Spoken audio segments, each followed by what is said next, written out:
Hi everyone, this is Alex Gosse, owner of Magically Resin and working in collaboration with Shop Resin Molds to bring you new ways and new ideas for using their wonderful molds. I absolutely adore so many of their molds, and I thought this one would be fun as a really prominent medallion or pendant.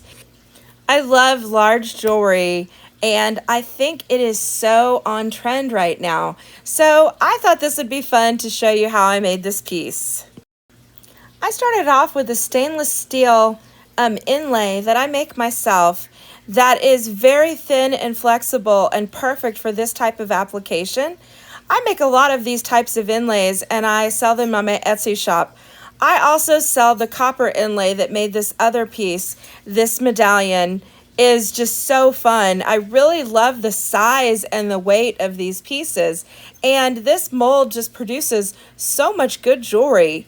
So I pre-cut the inlays to fit in the bottom of the mold, which is very easy to do, and then all I did was mix up my craft resin just like you normally would any resin, 1-to-1 ratio. I let it sit for a while to degas and to warm up, and then I poured it right over the inlays.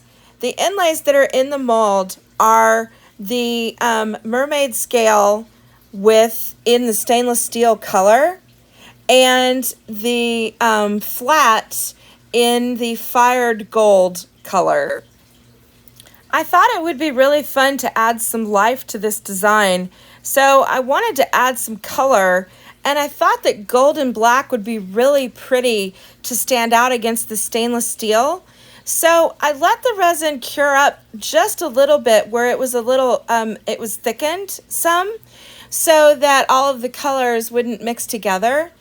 And then I just dropped in a little bit of alcohol ink and I let that sit for a bit and settle. And my plan was that I was going to take a toothpick and swirl through these in just a minute. But I realized that I really needed to hit it with a heat gun, and I like the effect of the heat gun on the gold alcohol ink because it gives it a very molten effect. And what ended up happening was the gold and the black kind of came together in this really beautiful way, and it was reminiscent of color shift. So that was an accident, but it turned out to be so neat, and I was glad that I did it.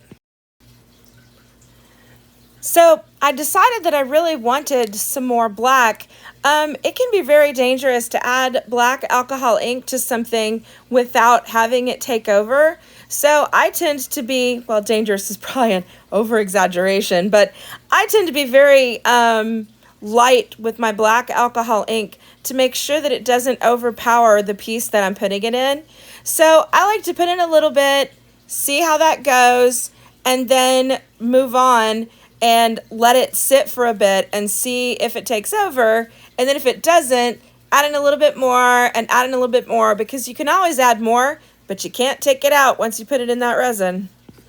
So I reached a point here where I was really happy with the amount of gold and the amount of black, and that you could still see the really cool stainless steel mermaid scales underneath. And I really liked where this was at. So I wanted to let this sit for a while and cure up. And once I felt like it had reached a really nice thickness, you can see that it's very like a honey consistency. It is definitely thickened up. Craft resin is a low viscosity resin, and I use it because I like that it's low viscosity and gives you the opportunity to use it at low viscosity, but you can also let it thicken up and then you can do really neat things with it. So I have a tremendous amount of control, and I really like that. I felt like this piece needed a dome, which I do often. It really makes such a difference in how beautiful a piece is.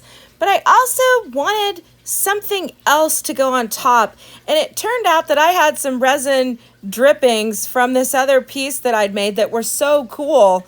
They were really molten gold pieces, like molten nuggets, and I thought they would be so fun added into the top here. So I poured a dome and I set it up to put in the molten pieces, and wouldn't you know it, I forgot to turn on the camera for the part when I actually embedded the molten pieces into the dome. I like for the dome to have a lot of time to set up, really under any circumstances. I like it to be really, really thick and make a beautiful round dome.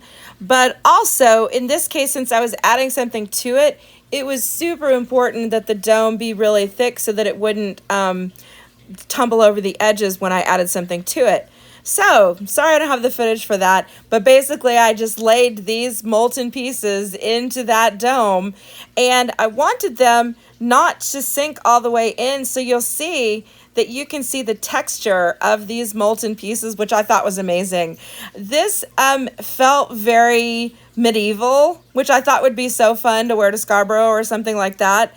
And I really just had such a blast making this piece. Shop Resin Molds offers all of these amazing molds that make my creativity just run wild. I thank you so much for joining me today, and I would love it if you would like and subscribe and let us know what you're interested in seeing, and please leave a comment if you like what we're doing or if you're interested in seeing something in particular.